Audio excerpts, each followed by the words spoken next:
Juliana.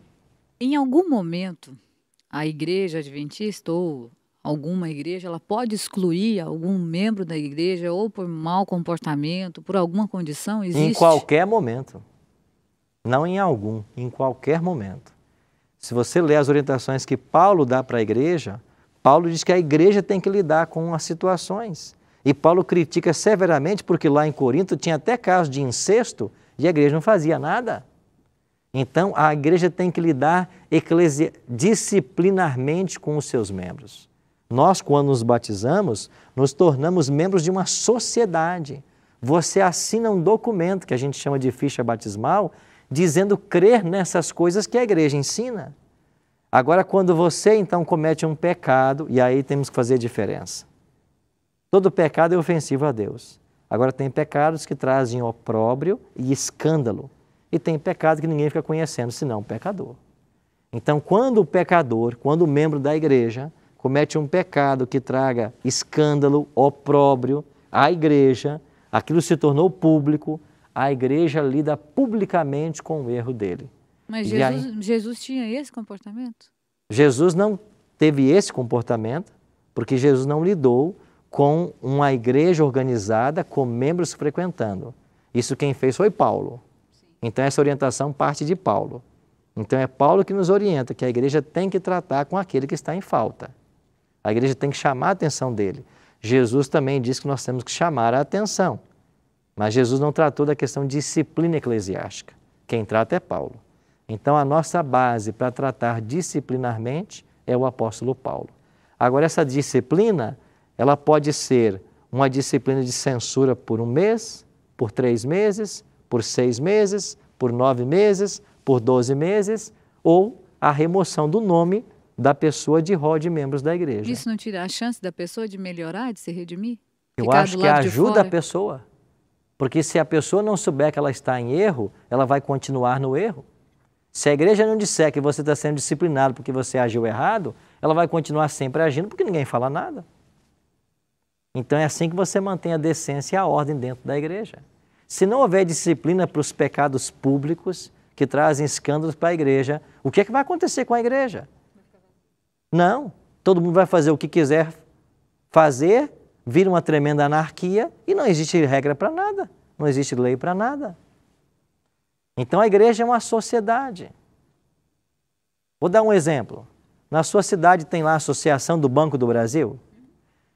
Se você não é membro da associação, você consegue levar a sua família para passar o domingo lá, na sede, usufruindo da piscina e das coisas que lá tem? Claro que não, você não é sócio. Então, quando eu me torno membro de uma igreja, eu me filio a ela e eu passo a professar o que ela professa crer.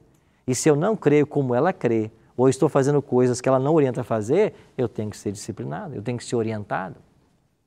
É assim que se mantém a ordem. Aí eu te pergunto, se você tem uma igreja onde tudo é permitido, onde nada está errado, onde as pessoas, quando cometem os pecados são públicos e ninguém faz nada, como é que você vai poder ensinar a igreja a viver dentro do padrão se ninguém faz nada com quem está fora do padrão? Você não tem mais padrão. Aí vira uma verdadeira balbúrdia, né? Uma anarquia. Então a disciplina eclesiástica tem essa função, manter a ordem, mas, sobretudo, a função primária da disciplina é resgatar o pecador. Essa é a função primária. É dizer para ele que ele está no erro e que ele tem que sair do erro. Essa é a função primária da disciplina. Pastor, mas essa exclusão é só nos serviços da igreja, não barrar na porta da igreja. Nada disso, claro. Porque muitos pensam, levam para esse lado. Não pode entrar aqui porque você está excluso, porque você é pecador. Não. Muitos pensam dessa forma. Então, deixar bem claro que é dos serviços da igreja. A igreja pode nunca congregar. vai fechar as portas para o pecador. Ela tem que receber a todos. E esses que estão em falta, tem que ser feito um trabalho todo especial com eles para ajudá-los nesse momento difícil que eles estão passando. Temos que olhar para esse como uma ovelha ferida, uma ovelha machucada precisando de ajuda. Segunda condição para alguém ser batizado. Marcos 16, nós já lemos. Quem crer e for batizado. Lembra lá do texto de Atos, capítulo 8? Eis aí a água. Quem pede que eu seja batizado? Filipe respondeu, se você crer, é lícito. Você crê? E o eunuco disse assim, eu creio que Jesus Cristo é o Filho de Deus. Aí Filipe foi lá e batizou ele. Uma criança recém-nascida pode crer? Ela nem sabe que ela existe, por isso ela não pode ser batizada. Então, eu tenho que doutrinar a pessoa. Quando ela conhece o Evangelho, ela passa a crer. Paulo diz assim, a fé vem pela pregação, e a pregação da palavra de Cristo. É quando alguém ouve a palavra que a fé desperta. Então, eu só posso batizar quem crê. Essa é uma condição. Terceira condição, ela tem que se arrepender. Atos 2,38, Pedro diz assim, arrependei-vos, pois, e convertei-vos, para serem cancelados os vossos pecados. Então, tem que haver arrependimento. Porque se a pessoa diz assim, eu estou vivendo em adultério e quero ser batizado, mas você vai deixar o adultério? Não, eu vou continuar em adultério. Bom, não vamos batizar você. Olha, eu estou aqui porque eu quero ser batizado. O que você faz? Eu mexo com tráfico de drogas. Você vai abandonar isso? Não. Você não vai batizar. Então tem que haver o quê? Arrependimento.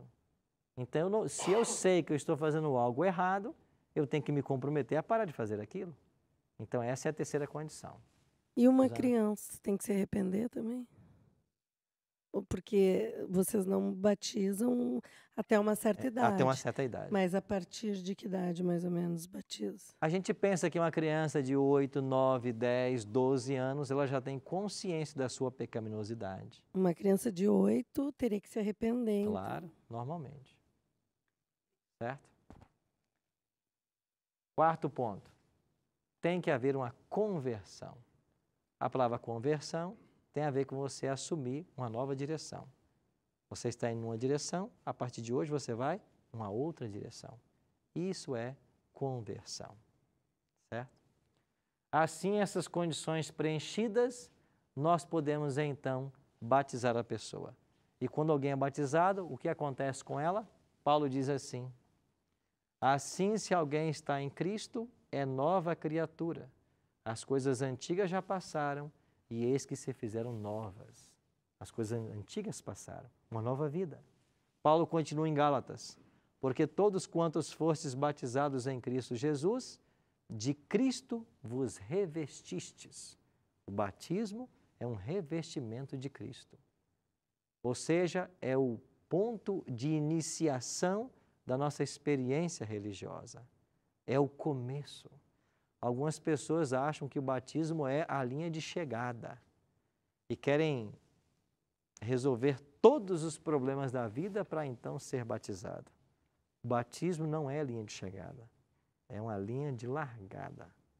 Você se batiza para começar a sua história com Jesus Cristo. E você dá inicialmente esses 4 passos para então você ter a condição de ser batizado. E a gente se batiza porque a gente reconhece que Cristo tudo fez por nós e agora nós queremos nos entregar a Ele.